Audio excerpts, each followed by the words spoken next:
dərvişlərin müxtəlif təriqətli dərvişlər var. Dərvişlərin bəzilərində belə bir təriqət var, qayda var ki, deməli, bu ərmişlik dövrünə çatanda, yəni kamillik dövrünə çatanda, onlar bilirsiniz, ən azından 1000 gündə 40 dənə imtahandan keçirlər. Aşbaz olurlar, nə bilim, mehdər olurlar, odun doğrayan olurlar, su daşıyan olurlar, nə. 40 pilləni, 40 mərhələni keçəndən sonra, yəni onlara artıq dərviş nişanı verilir. Kamilliyə yetişən dərvişlərin bir qaydası var. Onlar deməli, getməlidirlər dəlləkə, başların, üzlərin, qaşların, tüklərini təmizlətdirməlidirlər. Bu, onların həmin o kamillik dövrünə çatmasının bir nişanəsi. Bir nişanədir. Nəysə, deməli, indi bir dərviş, o ərmiş dərvişlərdən biri gəlib, dəlləkdə oturub, təmizləməlidir tüklərini.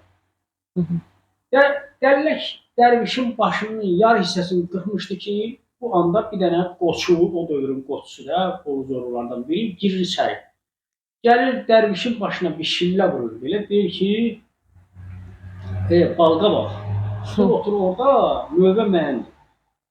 Dərviş sakitcə durub, oturur orada, bu dəllək bilir bu adamın sıradan adam olmadığını, yəni bu dərvişin, amma qoçuya da bir söz deyə bilmir, qorxur. Ki, desin ki, bu axı elə belə adam deyil, hörmətli bir adamdır, sən belə təhqir edirsən bunu. Dərviş oturub orada, dəllək bunun başını, üzün qırxır, nə edirsə, bu qoçu işini bitirəndən sonra durur, gəlir, bir də bir şillə vurur, deyir, balqabaq, keç otur, sərin olur. Bu da sakitcə gəlir, oturur, nəysə. Bu dəllək dükanının önü bir belə dikdirdir. Üstdən aşağı belə daş döşənmiş bir yol. Bu yolda at arabaları gəlib keçir. O, qabaq belə idi də, qoşa at qoşulmuş arabaların ortasında bir ox olurdu. O, təkərləri döndərməkdən ötürü idi. Atın biri sağa bağlanırdı, biri sola, orta hissəsində o milin ucuna bir dəmir şiş vururdular. Üstdən aşağı gələn at arabası, bu anda da dəlləxanadan düşən qoçu, düz gəlir qoçunun ortasından vurur, qoçu yerində də canını bağışlayır.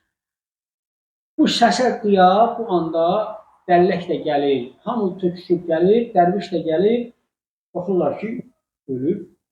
Dəllək baxır, yerdə qalmış qoçuya, bir də dəlləkə baxır, dərvişə baxır, deyir, dərviş ağa, çox olmadı ki, deyir, vallahi mən o bağışlamışdım.